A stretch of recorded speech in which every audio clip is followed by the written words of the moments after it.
Good afternoon, everybody, and welcome to Gourmet Food International's Institut du Fromage. My name is Nathan Aldridge. I am the Manager of Education at IDF, and I will be your host for the day.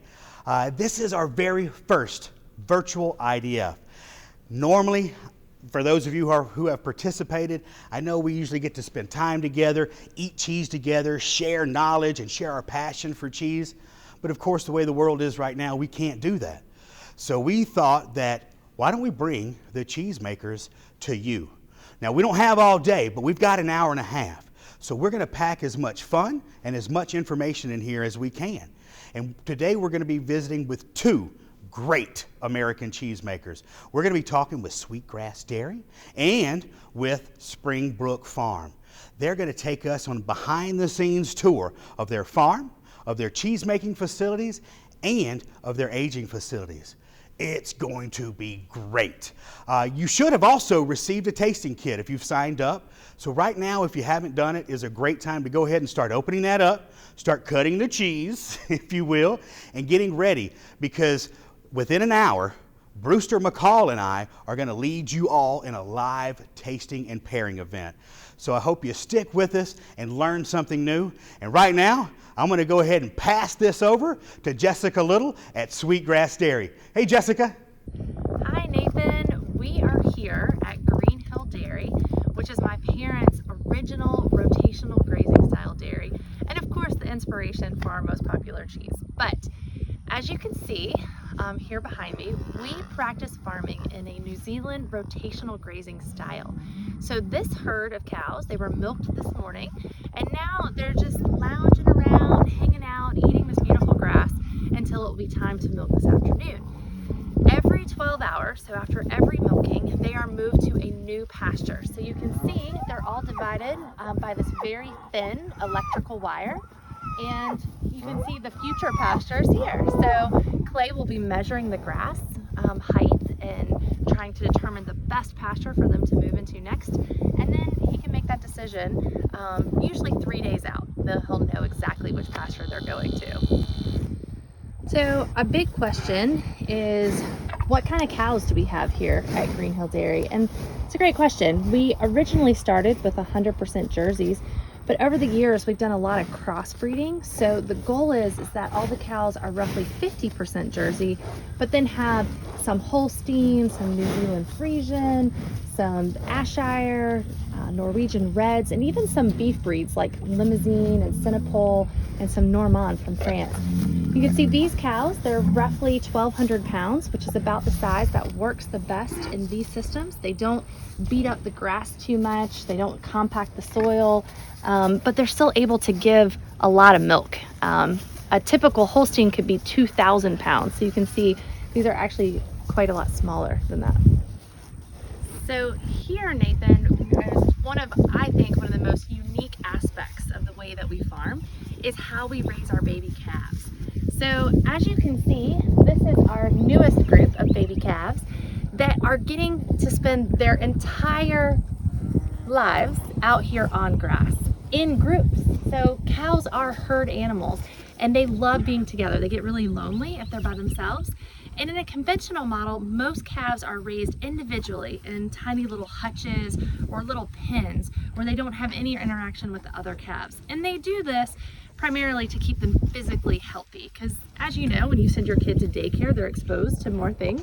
Whereas we find that our calves are able to grow up really strong and healthy by being in these groups. And I think it's also a big measure of humane animal husbandry, of being able to keep these babies happy together and growing up their entire lives out here on pasture.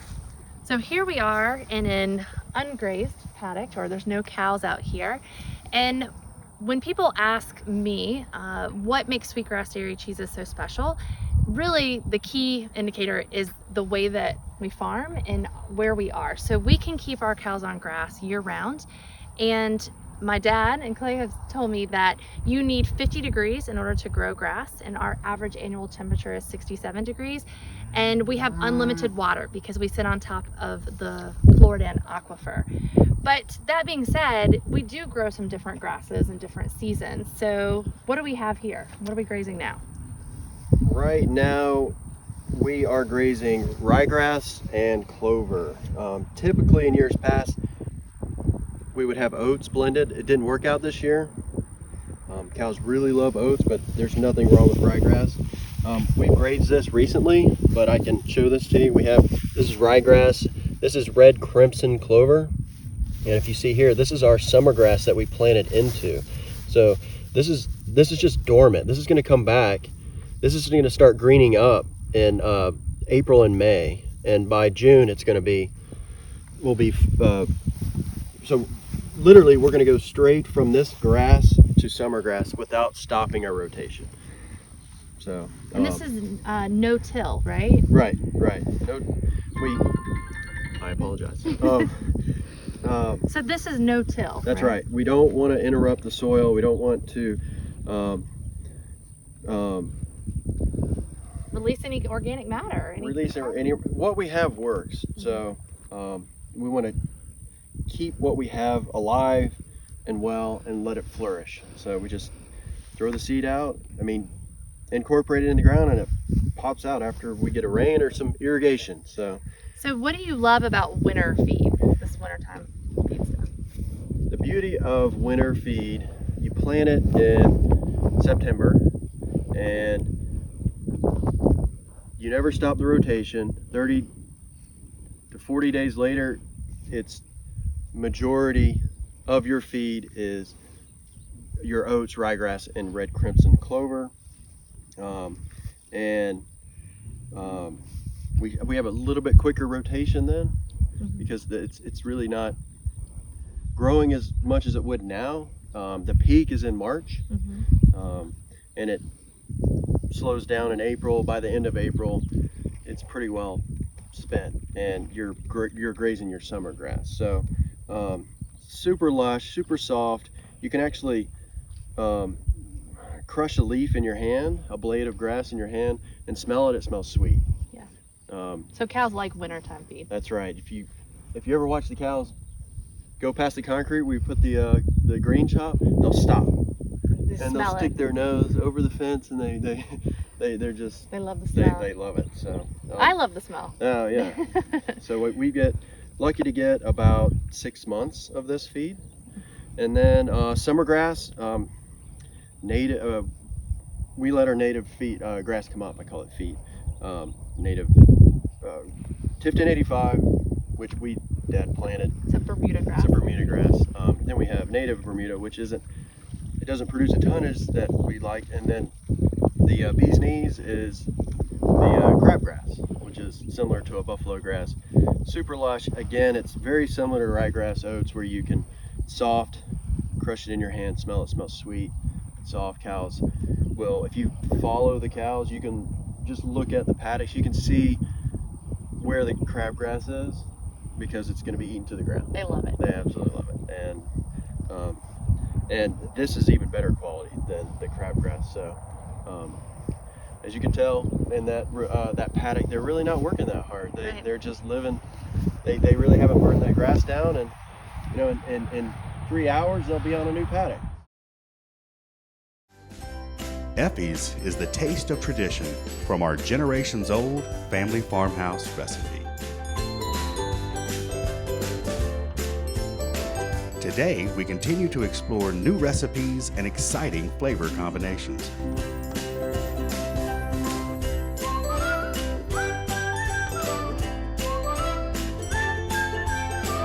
Bringing the humble biscuit to unexpected heights.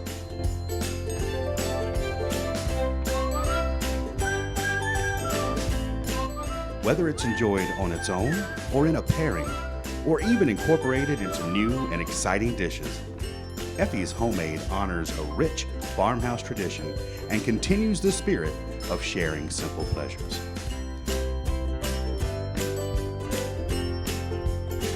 Elevate your favorite recipes with Effie's Homemade. We are here at the Sweetgrass Dairy new production facility. This plant, it was just completed, and this project, we actually started thinking about building a new production facility about 5 years ago, and it took us several years to design, research the right equipment for this climate, humidity, and all the challenges that we have here. And then of course securing funding and all the financial stuff. And through COVID, we built this plant all of last year, and it is finally ready. We made our first batch on December 28th, so we're just getting our feet under us here. And I'm so excited to show you some of the new technologies that we've invested in and really tried to be thoughtful about how to keep making Sweetgrass Dairy cheeses as unique and special as we possibly can, but making them a little bit more consistently and safer and just even more delicious moving forward. So we're gonna head on in and meet Jeremy in the milk room. Follow me.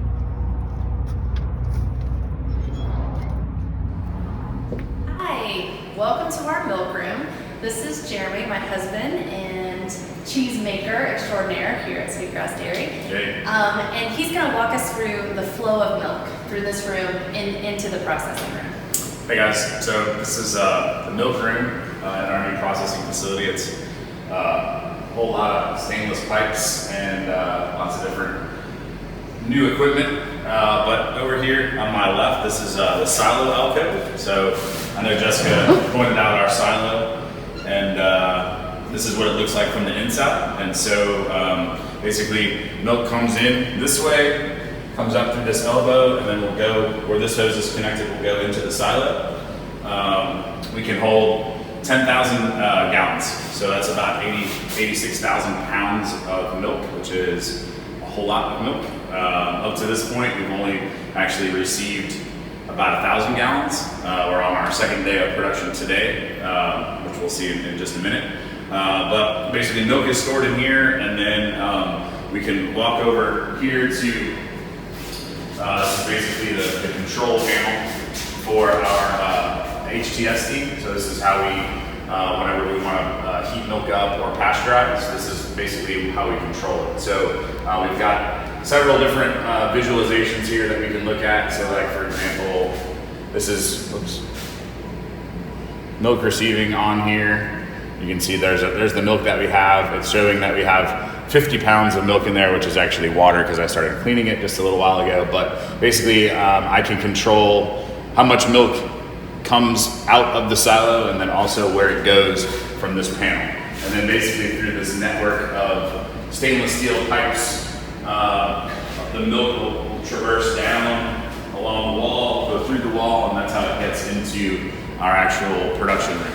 Okay, so milk comes through these stainless lines from the milk room, and then in order to get to the vat that's over here on my right, comes through this valve, down to this hose, which is connected to this little spout right here, and then we fill up the vat. And then inside the vat is where we add our culture, add our rennet, and then manipulate the curd however we need to. And then as soon as the curd is ready, it comes out this large valve down here on the end, which this hose is connected to this, it's called a load pump, which is actually really, really gentle. And we have this variable drive here, which allows us to control the speed of the pump. We can raise it or lower it as we want to. And so this curd pump right here pushes the curd and some of the whey mixture up into this curd chute. That happens right here. So the curd will come in the top here and fill, and then as it fills up, it will spill over onto this grate. And you can see the whey will go through this grate right here, and then the curd falls down in. And then what we've got here are our molds, our block molds. So basically we have 8 molds that are all stuck together in one big piece. And then this is what's called a distribution frame. So the distribution frame, this will slide right underneath here like this, be positioned like this, and then the curd will fall down into this one curd distributor here. And then what we will do is just kind of push the curd around and try to get an even fill. And then as soon as we get an even fill, we move this guy down to the next available one, and then this starts to slide underneath here to the next one. And then on and so on until everything's full. And then the coolest thing I think that we have, which is not in operation right now, but those block molds will get stacked up onto one of these carts that's over here, and then those carts get wheeled into here. And then these 2 arms will come together and secure the stack of molds. And then we release the bracket that holds this grate in place, and then it allows us to turn it 180 degrees from top to bottom. So that's an easy way for us to be able to flip our cheeses all at one time. We're still getting used to it. This is our current facility that I'm standing in, and as you can see, I'm sort of surrounded by all of these different batches of cheese that have been sitting in this aging room. And what I'd like to kind of show you guys is how this current aging environment compares to the environment that we'll have at the new facility.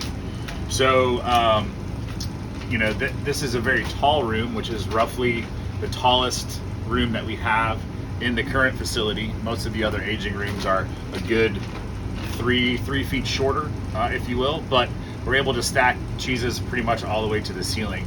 But if you also see, everything is stationary.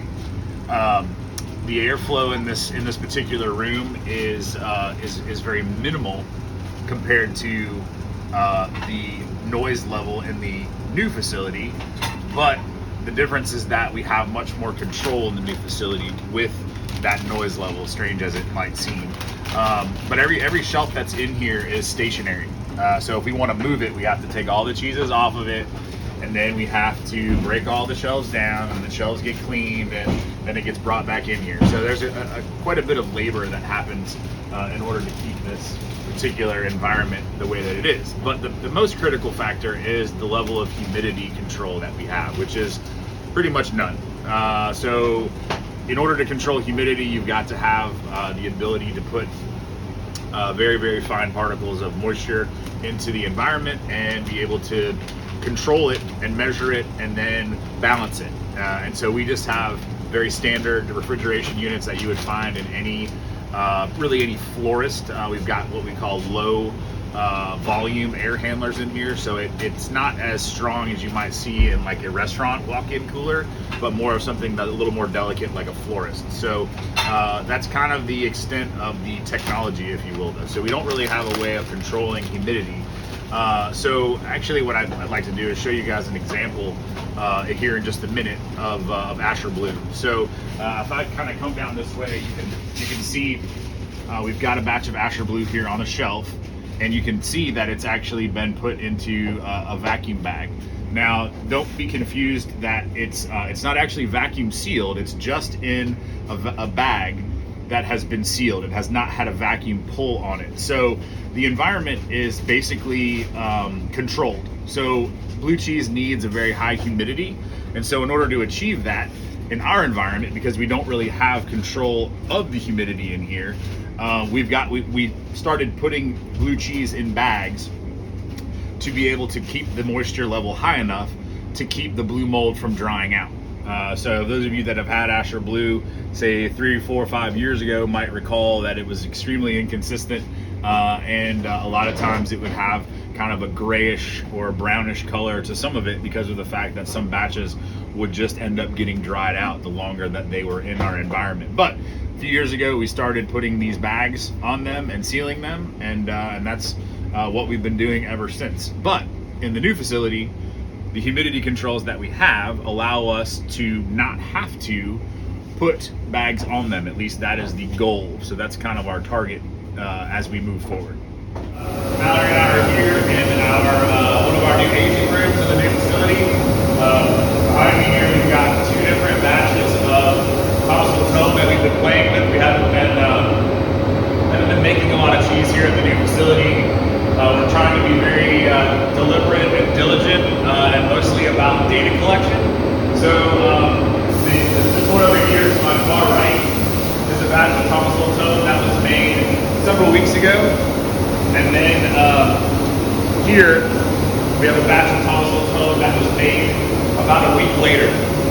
So you can see we've got some different labeling here, but basically the way that things are organized is the order in which the cheeses were molded. So if you look here, this is 1, 2, 3, 4, and 5 in this first stack, and then 6, 7, 8, 9, and 10. If you look chronologically, you can see how the size of the wheels is much smaller on this stack, and then when we roll over to this size, they're little bit larger, not terribly larger, but a little bit larger. And this just has to do with the fact that we've labeled this to try to get an understanding of the way that the curd firms up through our new molding process. We've got a little bit of new technology involved in the way that we mold cheese to try to be consistent here in the new facility. But we've also invested a very significant portion of our budget into the aging space. So we ended up partnering with a company called Logère, which is a French company that specializes in air treatment for food handling facilities, and then also like hospitals and anywhere that requires any kind of special air treatment. But you can hear the humidification system coming on as we're sitting here talking. But the biggest difference is that we have a lot more control over the air quality that we have here. It's filtered when it comes in, and then each of the different rooms that we have has got a very, very, very specific set point for both temperature as well as humidity, but then also the refreshed air that comes in. So a lot of times during the aging process, in order for rinds to grow, especially with anything that has a bloomy rinded cheese, for example, or anything that has a very specific rind on the outside, so Penicillium candida, or anything with B linen, so a washed rind cheese or something of that nature. There are different stages of that growth cycle where you need more or less oxygen to try to control the growth of that organism. We have that ability now.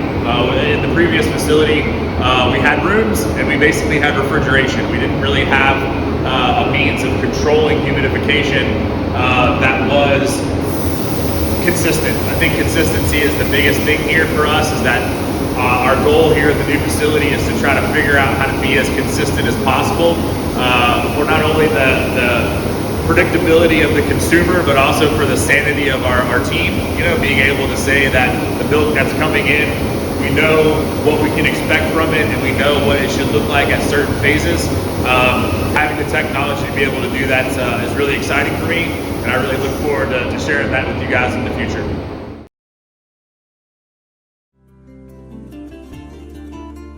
While some cheeses are simply soaked in wine, Vino Cabra has wine flowing through its veins. As delicious as it is beautiful, our wine-infused goat cheese can elevate any gathering into a fiesta. Vino Cabra, a taste of Spain's newest cheese tradition. Okay guys, I'm here with Sarah and Ashley. Sarah. Hi. Ashley, who are the herd managers here at Springbrook, and here, this is the herd of jerseys. I'm guessing they came in from being out this morning.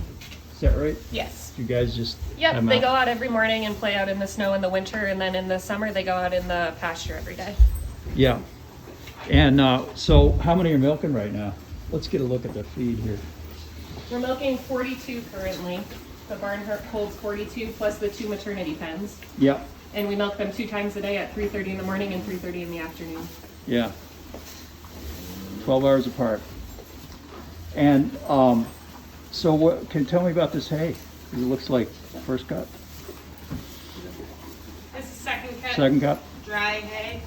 So what's the difference between the two? You want to explain to people? Because, Cuttings. yeah, First cutting is kind of what it sounds like. It's the first cutting that we take off of the field after the growing season starts. So it's usually late May to early June, and it's just called first cut hay because it's the first cut of the hay field and pasture. Second cut is the second cutting, which is usually 4 to 6 weeks later, depending upon the weather and how the growing season goes. And this area, we tend to get between 2 and 3 cuttings. The most yield on a field is generally your first cutting because it's striving for growth after the winter and it's dormant time. yeah, The second cutting, it's a finer hay, so right. it can grow as tall, but it's going to pack tighter into a round bale or into a square bale, so you'll get less. because the density is less. Yeah. And then third cut, same thing. It's towards the end of the season, less heat because you're going into your shorter sun times on the fields, less rain or sun. So again, even finer hay. Quality is generally all the same and similar. So But it is generally nutrition-wise Yes. pretty Yes. much the same. Similar. Sometimes first cutting has a little more protein value to it and fiber because it's just denser. But they tend to eat the second, third cuttings better because it's a finer, Yeah. I don't know, Less tastier roughage. looking hay. Sweeter, a little sweeter maybe. I've never tasted it, so I'm not sure. So, and then in the summer, of course, they're out on pasture. Yes, but they also are supplemented dry The day. hay Yeah. the whole year. Because they need that roughage and all that. Yeah. So, I guess another question is, how much less do they eat in here in the summer when they're out on pasture? A lot less, or They eat quite a bit less. We offer them less because they don't eat as much because they are out on the pasture yeah, in the summer. yeah, We tend to feed a little bit more at night just because they're not outside. Yeah. Because they go out between milkings in the daytime. But they eat quite a bit more in the winter. And they Yeah. have hay out in the cow yard as well. yeah. And so all this hay that we feed these ladies is it's made on the farm, basically. Within, if we don't own the fields, we hay them. Yes. Yeah. And I guess what I like to tell people as far as cheese goes, that's the thing, you know, we get seasonal difference, but there's nothing negative about a winter cheese just because they're not out on pasture, because we're getting that hay from right around here, but it's a question of quality of the hay, because that really comes through in the flavor in the cheese. It's just different. You don't get as much fruity, lively flavors as you do in the summer. So we're gonna taste some Tarantays and talk a little bit more about the cheese part of this. Thank you guys. You're welcome. Appreciate it. Thanks. You've been given an idea of where the milk comes from that we use in production of our cheese, and now we're going to talk just a little bit about the Tarantays, which is made solely from the milk of those Jersey cows you just saw in the Springbrook dairy barn. And this piece of cheese is exemplary in terms of what we like to see for Tarantays. You have a completely tight paste, closed, no openings, no cracks, no eyes of any sort. And then that beautifully developed rind, which is made over time. There's nothing added, just a lot of hard work and washing with a solution we call morge. And Lisa will show you a little bit more about that later on. But yeah, what we're looking for here is a complexity of flavor and a representation of the seasonality of the cheese. So again, we don't adjust the milk, and you'll see the make room with our traditional copper vats. We don't change that milk. It comes into the vat and we adjust to the seasonality. And the really cool thing about that is that over the year, through the seasons, we have 4 distinct seasons up here in Vermont, you're gonna get a somewhat different flavor profile in the cheese. You will also see a difference in the color of the paste. So if you look at this paste, it's fairly pale. And that's because this cheese was made in the late fall. So cows were off the fresh green grass of the summer, primarily eating that really nice hay that you saw out there in the dairy barn. And so the flavor profile that you're gonna get off this cheese as you head into winter and then over time get into deep winter is usually a lot more savory. And with the summer cheese, you're gonna get a more fruity, fresh grass type components to the flavor profile. This one here, again, it tends to be more brothy, meaty, a deeper, richer, kind of savory flavor. And I love cheeses from the deep winter and right in the middle of summer equally. They're just different. So, that's the fun thing about our cheeses. It does change. What we're looking for in any of those seasonal variations is a depth of complexity and flavor, and something that will carry on so that you're after, a few minutes, you're still tasting that cheese. This cheese is emblematic of Springbrook Farm. It's our flagship cheese. It's the one that we really built the reputation that we have on, and we take it very seriously. It takes a lot of work. It's the most difficult to produce, and it takes anywhere from 9 to 10 months, and then if we carry it out to 18 months or more, we'll call it a reserve cheese. So Tarentaise Reserve is made from a group of cheeses that we would have selected for specific flavor characteristics that we feel would age out well. So I think that's another point about our cheese. It's definitely tied to the aging. That work in the aging room impacts the flavor profile as much as the milk or what happens in the make room. So all of these things come into play to produce the final product, our cheese. And a couple of other thoughts about this.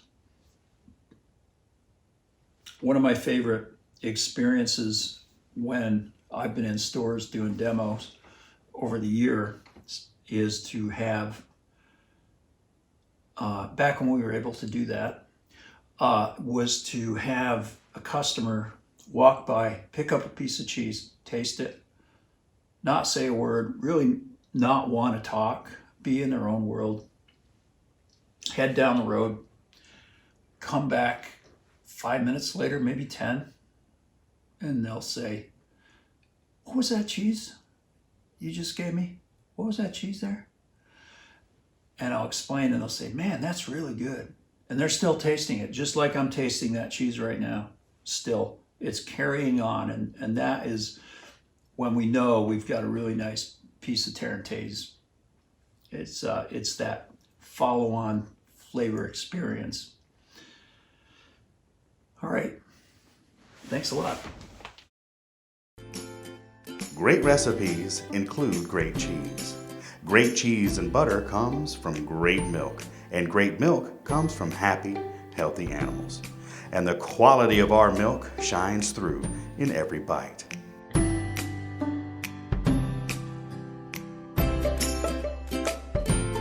Our line of amazing cheeses and butters are perfect enjoyed just as they are, or used as ingredients in all of your favorite dishes.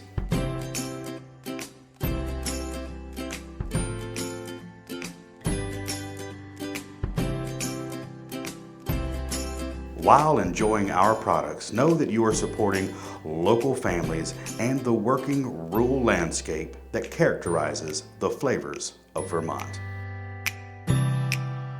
Vermont Creamery.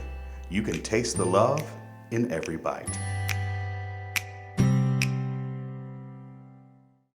So we're right outside the make room here at Springbrook Farm, and we have curd that's coming out of our GSV machine right now. So I'm gonna take you inside and we're gonna see what's going on.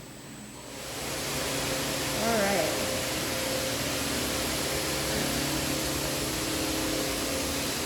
Here you can see our copper vat that's got milk stirring. This one's getting ready to become curds. And here's our GSV. There's John, our head cheesemaker, and his helper Derek, and they're taking the curds that have been separated from the whey, and then they are going to press them, and we're we're going to cut them. And we're going to put them in all of these molds here.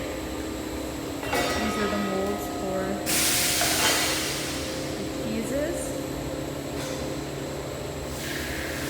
And once the curd is in the mold, we're going to put them onto the pile press to stack them and turn them.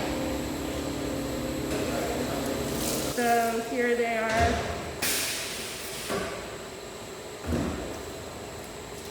We're going to cut the curd now and put it in the molds.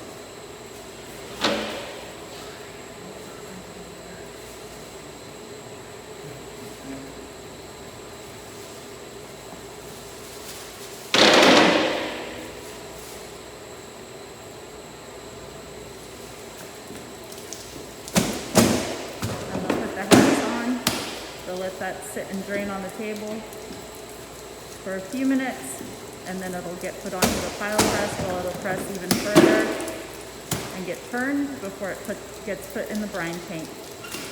So now we're going to go into the aging room and see what happens with the fresh cheese after it gets out of the brine tank.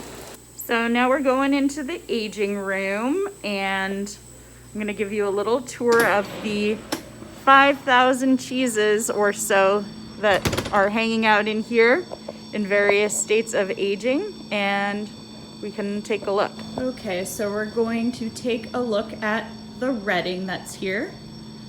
Redding is aged for about 3 to 5 months, and you can see it in its various stages. So this is the older Redding that's developing that nice orange rind, going on down the aisle to the youngest Redding, which you can see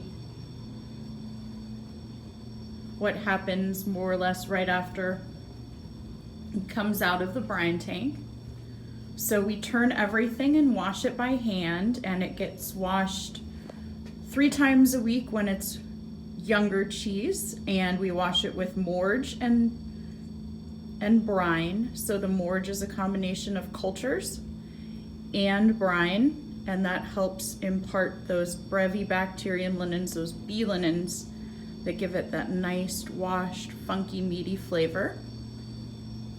And so now we're going to go over and take a look at our Tarentaise as well. Tarentaise is aged for about 9 months at least.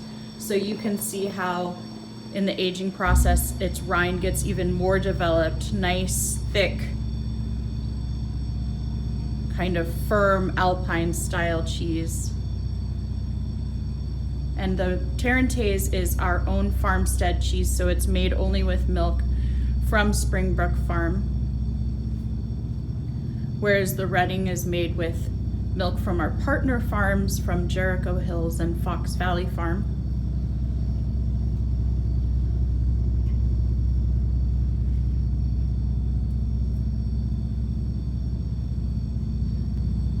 And here you can see I have the youngest versions of Tarentaise behind me. These are the Tarentaise that have just come out of the brine tank most recently.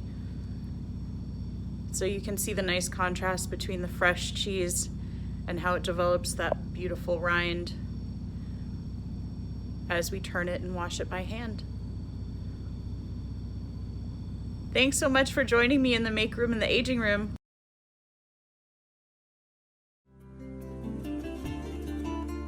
While some cheeses are simply soaked in wine, Vino Cabra has wine flowing through its veins.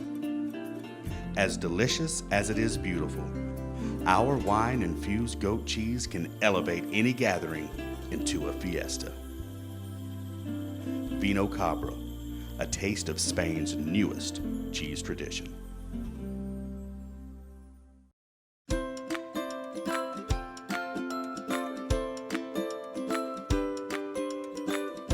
I'm going to show you guys how to break down a few wheels of cheese for great cheese health, keeping your customers really happy, and making the best profit margin that you can. We're going to start with this Redding from Springbrook.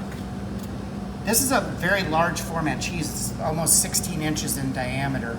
So even cutting a quarter of it, you still have a pretty large surface that you're cutting across. So the main secret in my mind with this is you don't want to have a very, very thin little piece of cheese. You want to have something that's going to be tasty from here to here. So what I suggest is you overbite the tip by, you know, a quarter to almost a third of an inch. So even that tip is going to still be delicious and edible. Then just come all the way perpendicular, pull back nice and easy. Now that's a great wedge of cheese that any consumer is going to love. Let's do that one more time. You know, if you want to be really nice to your wheel of cheese, flip it over like this. And that way you're keeping your surfaces freshly cut all the time. So if you're only doing 2 cuts, do one on that side, one on that side. So once again, I'm going to overbite that tip just by a little bit. Come back nice and easy. And there you go. That's a perfect piece of breading for someone to go home and melt. With soft ripened cheeses, like this Green Hill from Sweetgrass, what I would recommend, this isn't a very big piece of cheese. You could go quarter, or you could go half, you could go quarter. I would suggest stopping at the half. Why give your consumer the option of buying less when you can make them buy more? So once again, place it on your wire. With the bloomy rinded cheese, I always suggest scoring the rind, because then you're not going to pull your rind through the cheese. So that one little score makes a huge difference, and then pass that wire right through that score. Now perfect, you've got 2 pieces of cheese that any consumer would be crazy not to take home and serve to their friends and family. Also from Sweetgrass, we have the Thomasville tome. With these natural rinded tomes, I'll give them a quick brush with at least my hand, if not even a stiff brush, just to knock off some of that fauna. And then what I would suggest on a half wheel like this, go ahead and take it into a quarter first. Make your first cut nice and easy. So once again, all the way perpendicular to the wheel, pass back through it nice and easy. Now you've got a great quarter wheel to work with. Now you have a couple of different options at this point. I always wipe off those little boogers there, keep it clean. And then you can go with a higher full face cut. Once again, I'd say do 1/3 of a pound or more. You're overbiting just a little bit on that tip again, so that tip's not going to be a thin piece that's going to get broken and taste like plastic, but you're not leaving a big chunky end either.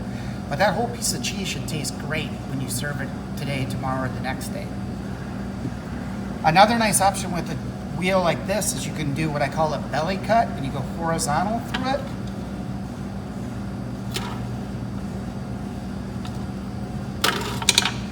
And then you can make some nice thick wedges that are really appealing. So you got a great piece, and that's probably just over a 1/4 pound. This guy's probably just over 1/3 of a pound. These are going to merchandise really nicely in your case, and if you want to, you can even include the larger piece with it, giving people that sense of perspective. So the main things that I want you guys to think about is you're thinking about, don't make things too thin, don't make things too small. You want the consumers to enjoy it. It shouldn't taste like plastic, it should taste like beautiful cheese. You also want to make as much money for your cheesemakers and your team as you possibly can. So do a little bit bigger cuts and get as much profit as you can. And lastly, I would say think about your next cut. So what are you leaving for the next monger to cut? So don't leave a bad cut for them to have to work off of. So there you have it. Happy mongering. Made with traditional techniques from pure, unpasteurized cow's milk, each wheel is hand washed to develop its signature complex rind and is then cave aged for no less than 10 months, resulting in a cheese that is rich, nutty, smooth, and perfect for melting. Cheese lovers, meet your new temptation, Schellenbell.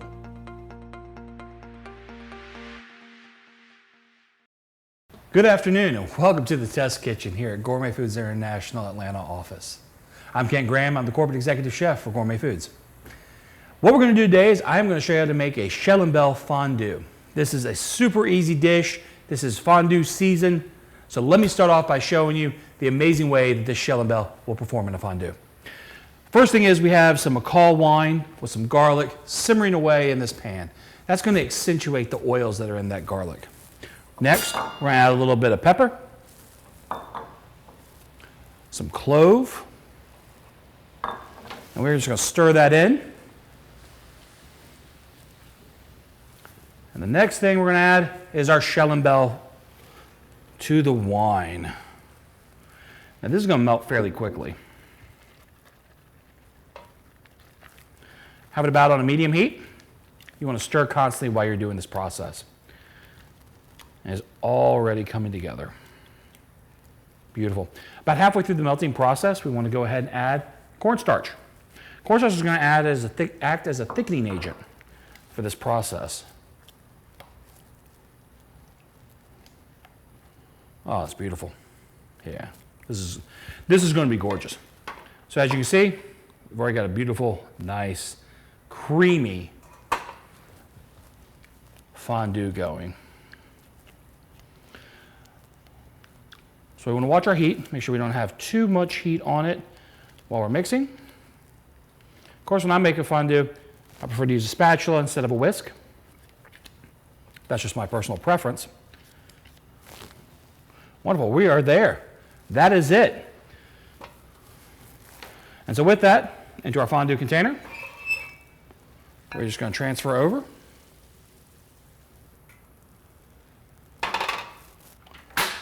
And right over here, we have a great setup, ready for the fondue to entertain for that next beautiful party. This is an amazing way to celebrate any event with a group of friends and just enjoy. Excellent. Enjoy the rest of IDF.